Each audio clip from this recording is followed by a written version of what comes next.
Hello the internet and welcome to another Spit Take. My name is Jack O'Brien, I'm the editor-in-chief of Cracked, and I suffer from a rare neurological disorder called morbid procrastination. It means nothing that happens over 72 hours in the future is even remotely real to me. Does that make me terrible at adulthood? Absolutely. I fear for my unborn children, but it's also given me a lifetime of experience half-assing last-minute Halloween costumes. And that's the thing this video's about. So I win again next 72 hours.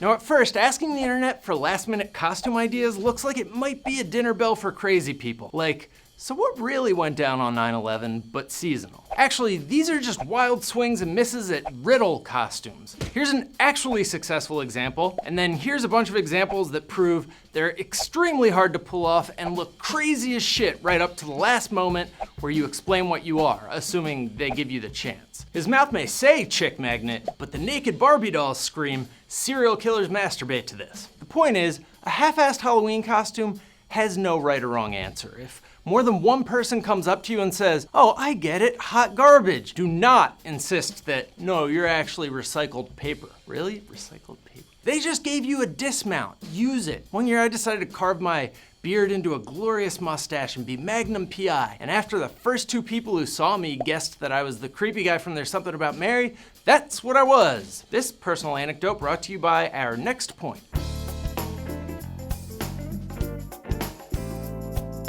The problem with the phrase clever last-minute Halloween costume ideas, besides BuzzFeed not knowing what any of those words mean or how adjectives work, is that last-minute costume ideas aren't like one size fits all. So easy, all you need is a sweater and racism. Also, a few of the ideas on this BuzzFeed list are just pictures of celebrities wearing stuff that you would need to literally be them for anybody to identify. That's not a Mark Wahlberg costume, that's an iconic black and white photograph of Mark Wahlberg. If he tried to wear that costume, he'd just look like what Mark Wahlberg presumably thinks formal wear is. Which brings us to the fact that color is your friend.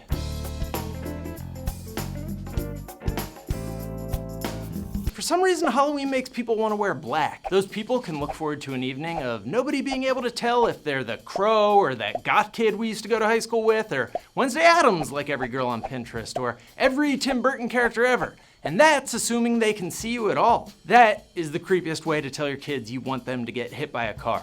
And there are so many creepy ways to let them know that. What about Halloween's other color? Orange. You know, the one that can be seen, put on a knee-length orange dress, a chunky white necklace, carry around a copy of the bell jar, boom, grown-up Lisa Simpson. Or a puffy orange vest, a jean jacket and jeans and like 4 shirts for some reason, and boom, perfect Marty McFly.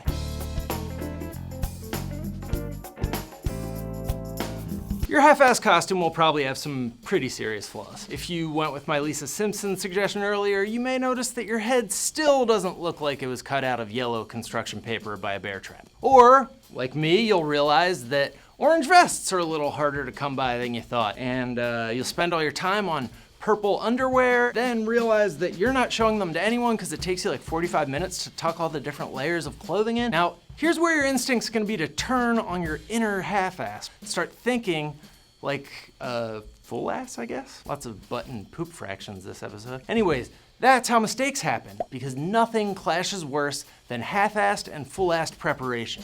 Do not go to the Halloween store. Do not add some prop that you're gonna have to carry around all night like a saxophone or something. You need to steer into the spin. Double down on not giving a f. Whatever's wrong with your costume should be addressed in the cheapest, laziest way possible. Write jaundice medicine on an old pill bottle and now you're grown-up Lisa Simpson who survived the Great Springfield Jaundice epidemic. You've completed the circle of giving no f***s. Now, I had no idea how to salvage this one. I would have gone with a partner costume, but you can't half-ass Doc without a friend with white hair. Then I remembered Cracked columnist and fellow half-assed procrastinator Tom Ryman pointing out the strangest line delivery in the whole movie. Hey Biff, get a load of this guy's life preserver.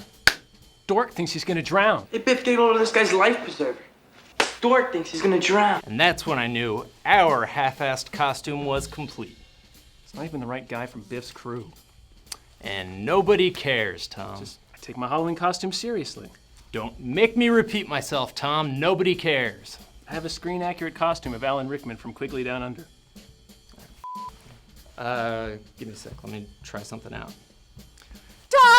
Yeah, see, I'm gonna need you, man. You know, these are terrible, these glasses. Can't see through them. Nothing is in 3 dimensions. I spent like 5 minutes on those. Well, it shows. Roll sound. Roll cameras. And action. Horrifying. You are nightmares personified, and that is not a phrase I bandy about recklessly. Literally the first time I've ever heard it. We're not here to tell you how to be scarier. We don't have experience in that, and anyways, it's none of our business. Could you even imagine if we tried to get into scary? We would just embarrass ourselves. What we do know? Branding. You need to start thinking, really thinking about your brand.